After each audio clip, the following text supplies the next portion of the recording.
نہیں ہے۔ مثالاً اگر کوئی جج آپ کو خود اپلیکیشن لکھ کر دے، کل آپ نے میری عدالت میں اسی کو آپ نے سبمٹ کرنا ہے، کیا خیال ہے اس کے اپنا لکھا ہوا جو اپلیکیشن ہے، درخواست ہے، کیا قبول ہوگی یا نہیں ہوگی؟ اللہ خود لکھ کر دے رہا ہے کہ تمہیں استقامت چاہیے۔ قرآن مجید میں یہ دعائیں موجود ہے، لیکن ہماری بدقسمتی یہ ہے ہم نے قرآن مجید کو زندوں سے توڑ کر مردوں کے ساتھ جوڑ دیا۔ اب زندوں کا قرآن مجید سے کوئی رشتہ نہیں ہے، اور جب ہم قرآن اٹھاتے ہیں بچے آگے سے کیا پوچھتے ہیں، بابا کون مرا ہے؟ یہ مرنے والوں کی کتاب نہیں ہے، یہ زندہ انسانوں کے لیے زندگی دینے والی کتاب ہے، زندہ انسانوں کو استقامت دینے والی کتاب ہے۔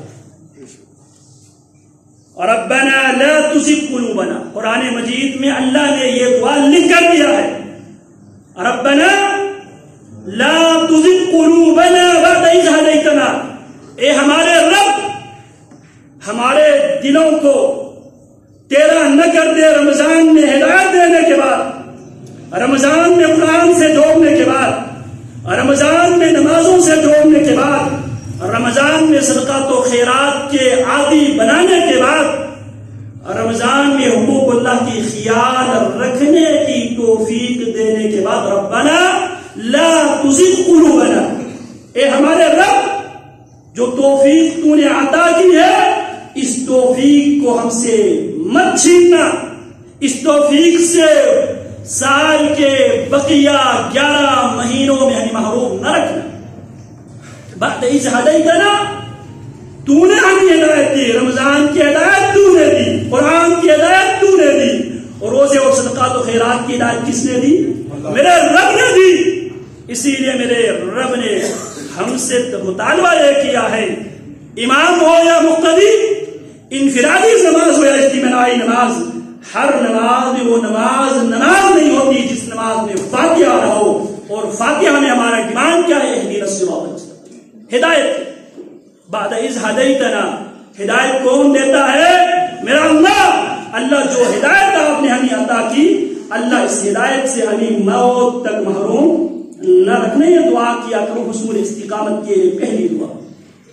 دوسری دعا، ربنا افرغ علینا صبرا وثبت اقدامنا، اے ہمارے رب ہمیں تیری اطاعت کرنے پہ، اے ہمارے رب ہمیں منکرات ناجائز کاموں سے باز رہنے کے لیے بھی صبر کی ضرورت ہے۔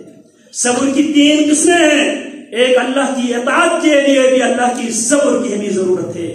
اللہ نے جن کاموں سے روکا ہے ان کاموں سے باز رہنے کے لیے بھی صبر کی ضرورت ہے، اور اللہ کی طرف سے جو آزمائش آتی ہے ان آزمائشوں پر بھی ہمیں صبر کی ضرورت ہے۔ تو اللہ افرغ علینا صبرا، ارے اللہ ہمیں تیری عبادت پہ صبر کی ضرورت ہے، ہمیں صبر اوپر سے ہم پر بہا دے، انجیل دے۔ اللہ تیرے منع کردہ کاموں سے باز رہنے کے لیے صبر کی ضرورت ہے۔ ربنا افرغ علینا صبرا، اے اللہ تیری طرف سے آنے والی آزمائشوں کو فیس کرنے کے لیے بھی قوت مدافعت، امیونٹی سسٹم مضبوط کرنے کے لیے ہمیں کس چیز کی ضرورت ہے؟ صبر کی۔ ربنا افرغ علینا صبرا وثبت اقدامنا، اے اللہ نمازوں پہ بھی ثابت قدمی عطا فرما، اے اللہ روزوں پر بھی ثابت قدمی عطا فرما، اے اللہ قرآن مجید کی تلاوت پر بھی ثابت قدمی عطا فرما، امر بالمعروف نہی عن المنکر کرنے پر بھی ثابت قدمی عطا فرما۔ یہ قرآن مجید میں اللہ نے یہ 2 دعائیں خود لکھ کر دیا، مختصر سی دعا ہے، اور اکثر احباب کو یہ دعائیں زبان یاد ہے۔ اسی طرح رسول اللہ صلی اللہ علیہ وسلم یہ دعا کیا کرتے تھے، یا مقلب القلوب، اے دلوں کو پلٹنے والا میرے دل کو دین پر ہی پلٹے رکھنا، یا مصرف القلوب صرف قلبی علی دینک، اے دلوں کو پھیرنے والا میرے دل کو دین کی طرف پھیر دے۔ ثابت قدمی کے لیے، اس حصول استقامت کے لیے دعا میں سے وہ دعا جو اللہ نے ہمیں لکھ کر دیا ہے، اور جو دعا رسول اللہ نے ہمیں لکھ کر دیا۔ رسول اللہ صلی اللہ علیہ وسلم یہ دعا کیا کرتے تھے، اللہم انی اسألک الثبات فی الامر، اللہ تمام معاملات میں ثابت قدمی کا میں تجھ سے سوال کرتا ہوں. تو استقامت کے لیے اللہ کی مدد ضروری ہے، اور اللہ کی مدد حاصل کرنے کے لیے 4 دعائیں. ربنا لا تزغ قلوبنا بعد إذ هديتنا وهب لنا من لدنك رحمة ربنا افرغ علينا صبرا وثبت أقدامنا اللهم يا مقلب القلوب صرف قلبي على دينك اللهم يا مصرف القلوب صرف قلبي على دينك. اسی طرح اللهم إني أسألك الثبات في الأمر. یہ 4 دعائیں، ان دعاؤں کو اہتمام کرو. حصول استقامت کے لیے ایک چیز دعا، دوسری چیز اللہ کا ذکر. اللہ کے ذکر سے بھی استقامت ملتی ہے. اذا لقيتم الذين كفروا زحفا فاثبتوا واذكروا الله كثيرا. جب بھی کافروں سے ملاقات ہونے کی صورت میں اللہ کا ذکر کیا کرو. فائدہ کیا ہوگا؟ اللہ تمہیں ثابت قدمی عطا فرمائے گا، اللہ تمہیں استقامت عطا فرمائے گا. اسی طرح شریعت کی پاسداری، امور شریعت، احکام شریعت کی پاسداری بھی انسان کو استقامت عطا فرمائے گا. چوتھی بات، 5ویں بات، اہل استقامت کی سیرت پڑھنا. اگر آپ کو استقامت چاہیے، استقامت کے راستے پہ چلنے والے، اللہ کے راستے میں ڈٹ جانے والے انبیاء کرام علیہ السلام کی، صحابہ کرام رضوان اللہ علیہم اجمعین کی، اور تابعین، تبع تابعین، ائمہ، مجتہدین، محدثین جو استقامت کے راستے پہ چل پڑے ہیں، جو اہل استقامت تھے، اہل عزیمت تھے، ان کی سیرتوں کو پڑھنا. بلکہ خود اللہ رب العالمین نے قرآن مجید کے اندر حضرات انبیاء کی سیرت کو اسی لیے بیان کیا ہے تاکہ ہم قرآن مجید سے استقامت کرنے والے بندوں کی سیرت پڑھ کر ہم ان کی سیرت پہ چلتے رہے تاکہ ہمیں استقامت نصیب ہو. سورہ یوسف میں اللہ رب العالمین نے آغاز میں فرمایا احسن القصص فرمایا، اور آخری آیت اللہ فرماتے ہیں لقد كان في قصصهم عبرة لأولي الألباب ما كان حديثا يفترى ولكن تصديق الذي بين يديه وتفصيل كل شيء وهدى ورحمة لقوم يؤمنون. یہ جو قرآن مجید میں جو قصے ہم بیان کرتے ہیں، یہ قصے محض کہانی کی طور پہ ہم بیان نہیں کرتے. ان کے قصے میں تمہارے لیے عبرت ہے، تمہارے لیے سبق ہے، ان سے سیکھ لو. اور حضرات صحابہ کرام رضوان اللہ علیہم اجمعین غمی میں بھی اور خوشی میں بھی اہل استقامت کی سیرت سے بھرپور فائدہ اٹھایا کرتے تھے. خود رسول اللہ صلی اللہ علیہ وسلم جب مکہ مکرمہ فتح کرتے ہیں، اہل مکہ کے لوگ آپ کے پاس سر جھکا کر بیٹھے ہیں. آپ سوال کرتے ہیں ما انا فاعل بکم، آگے سے جواب دیتے ہیں انت اخ کریم وابن اخ کریم. تو آپ علیہ السلام اہل استقامت کی سیرت سے آپ باخبر تھے. آپ کیا فرماتے ہیں؟ اذهبوا انتم الطلقاء اقول لكم كما قال يوسف بن يعقوب لاخوته. جاؤ، میں نے سب کو چھوڑ دیا ہے، میں تم سے وہی بات کروں گا جو یوسف بن یعقوب نے اپنے بھائیوں سے کہا. سیدہ عائشہ رضی اللہ تعالی عنہا پر مشکل حالات آتی ہے، ان کی عزت کو داغدار کرنے کی منافقین کوشش کرتے ہیں. رسول اللہ جب استفسار کرتے ہیں، کیا جواب دیتی ہے امی عائشہ رضی اللہ تعالی عنہا؟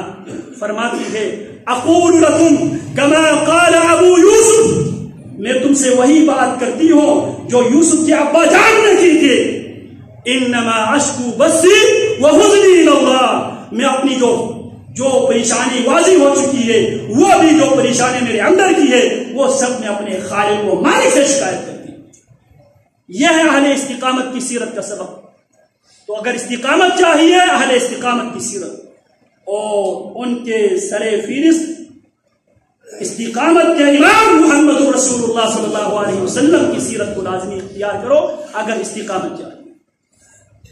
اسی طرح اسلامی موضوعات کی مطالعہ، یہ بھی آپ کو استقامت عطا فرمائے گا.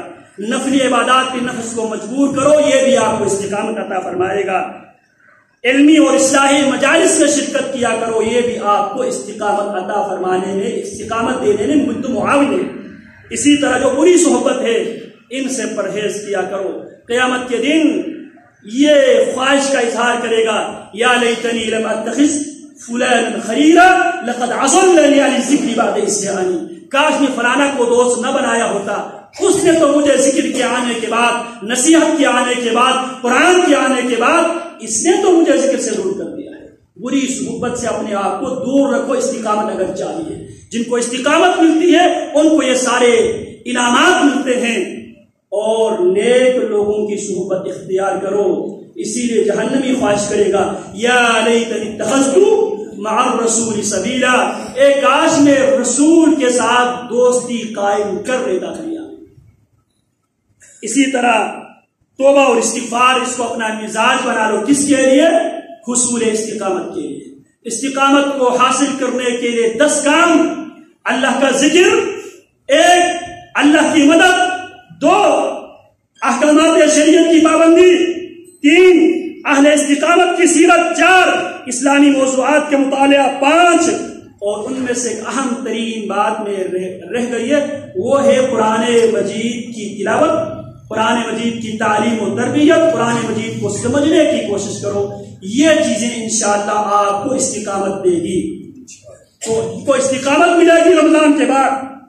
یہ وہ خوش نصیب ہے جن کی موت کے وقت اللہ کے فرشتے اترتے ہیں اور ان کو تسلی دیتے ہیں، ان الذين قالوا ربنا الله ثم استقاموا تتنزل عليهم الملائكة الا تخافوا ولا تحزنوا وابشروا بالجنة التي كنتم توعدون نحن اولياؤكم في الحياة الدنيا وفي الآخرة ولكم فيها ما تشتهي انفسكم ولكم فيها ما تدعون نزلا من غفور رحيم۔ اگر یہ پیکج لینا چاہتے ہو تو ان 10 کاموں پہ مداومت اختیار کرو، اللہ سے مدد مانگو، قرآن مجید کو سمجھ کر پڑھنے کی عادت ڈالو، اللہ کی ذکر کو پابندی کے ساتھ ذکر کیا کرو، احکام شریعت کی پابندی کیا کرو، اہل استقامت کی سیرت پڑھ لیا کرو، رسول اکرم صلی اللہ علیہ وسلم کی سیرت کا مطالعہ کیا کرو۔ لقد کان لکم فی رسول اللہ اسوۃ حسنہ، اسلامی موضوعات کا مطالعہ کیا کرو، نفلی عبادات پہ نفس کو مجبور کیا کرے، عملی علمی اور اصلاحی مجالس کو اٹینڈ کیا کرے، بری صحبت سے پرہیز کیجیے اور اچھے لوگوں کی صحبت اختیار کیجیے، توبہ استغفار کو لازمی پکڑیے، انشاءاللہ استقامت مل جائے گی، اور جن کو استقامت مل جائے گی ان کو انشاءاللہ رکھیے پیکج ملیں گے۔ اللہ رب العالمین مجھے بھی اور میرے جتنے بھی سامعین ہیں اللہ سب کو استقامت بھی عطا فرمائے۔ اللہ رب العالمین ان نعمتوں سے مالا مال ہونے والے افراد میں مجھے اور آپ سب کو دے دے۔ وصلی اللہ وسلم علی نبینا محمد۔